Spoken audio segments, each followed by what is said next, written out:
सेवली महिलारि बिथाङा जोंनि थाखाय पाब्लिकफोरनि थाखाय मोजां खामानि मावनो बिथाङा जेब्लायबो आवगायदों।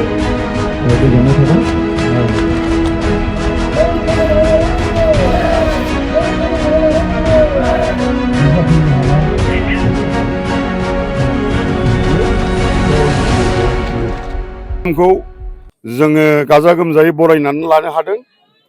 बिनि थाखाय बोथोर मोजां होनायनि थाखायबो जोङो बे समाव इसोरखौ धन्यबाद होदों।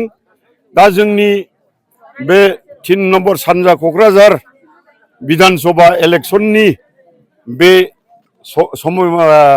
समस्यायाव आङो सिदायै बुंनो सानदों।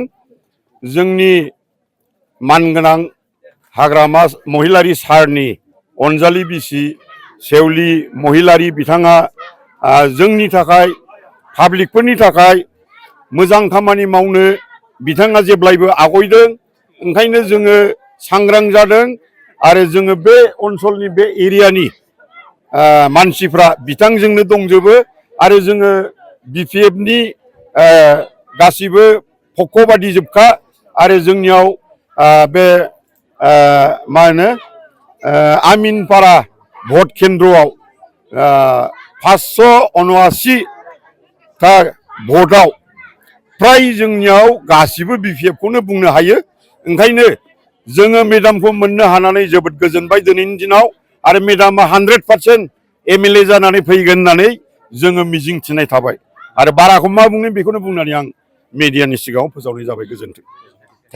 एकदम 100% बिथाङा इयङैनो दं आरो बिथाङा जोंनि थाखाय मावगोन आरो मावगोनबो आरो मानो होनना बुङोब्ला बिथाङा दा बयसा दं हिसाबै बिथाङा मोनसे इन्टारेस्ट थागोन। मानसिफोरनि मोजां मावनो हायोब्ला प्रत्येक मानसियानो मोनसे उत्साह मोनो आरो बिथाङा निस्सय बे खामानिखौ जोंनि रायजो राजानि थाखाय मोजांखौ आं मावगोन होननानै आसा खालामो। आरो सिगांनि थांनाय प्रमिला रानी बायदेवआबो जों मावदोंमोन, जोंनि पाब्लिकफोरखौ नाया नङा नायदोंमोन।